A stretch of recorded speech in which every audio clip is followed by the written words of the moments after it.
For more on this, I'm joined now by Kethevane Gorjestani, our international affairs editor. Kethevane, welcome back. As we were just mentioning, there is this supposed ceasefire agreement between Israel and Syria. What comes next? Well, look, first of all, what we have to look at is how this ceasefire, which was announced by the United States, is being presented or received by the two parties, Syria and Israel. The interim president, Ahmed al-Shara, in a televised speech, indirectly confirmed this ceasefire and the fact that his forces were, in a way, agreeing to that U.S.-backed ceasefire. He confirmed that.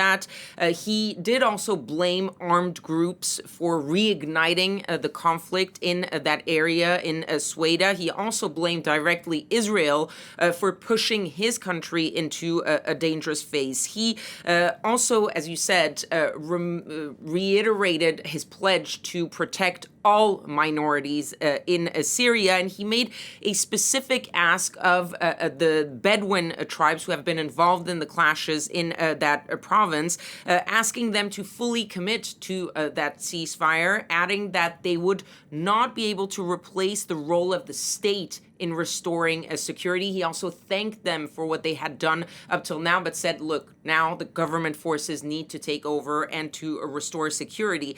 To that end, there has been the start of the redeployment of government forces in the Sweida province.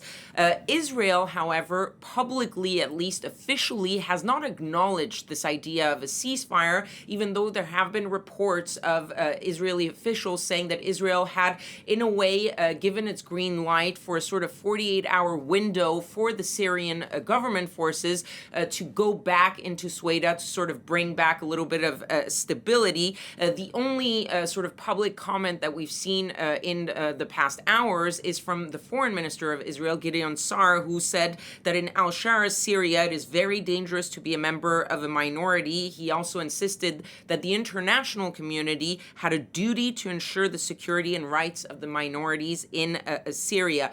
On the ground, there hasn't been much movement. There's still widespread reports since earlier today of clashes, of gunfire. We don't know exactly who that involves, but it's definitely not a formal ceasefire with absolutely no fire on the ground. And as you said, the death toll over the past week rising to at least 940. That's according to the Syrian Observatory for Human Rights.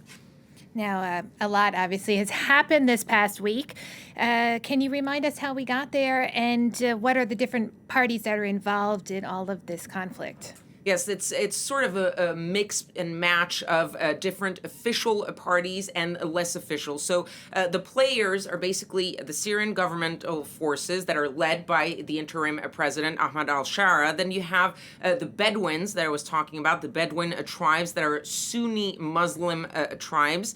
There's the Druze minority and its military factions that de facto control in part that area around Sweida. And there is, of course, Israel that got involved, who has its own Druze community in Israel and in the Israeli-controlled Golan Heights. So what happened was that back last Sunday, there was a reignition, if you will, of longstanding tensions between the Bedouin tribes and the Druze militias. And the Syrian government forces intervened. Officially, they said, we're coming back in to restore security, restore order, but then seemingly ended up trying to sort of wrestle more control of that area from the Druze militias. And at the same time, there have been widespread reports that some of these governmental forces were executing Druze civilians, looting Druze villages. And so Israel,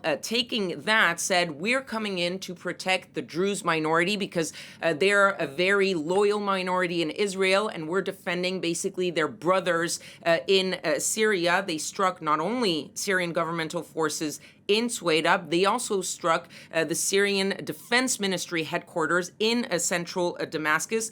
By Wednesday, there was this sort of truce between the Syrian government forces and the Druze militia. And then you saw the withdrawal of the Syrian governmental forces. Now there's a truce between Israel and Syria. Syrian forces going back into Sweida, and we're basically back at square one with a very little indication as to where this is going to go next.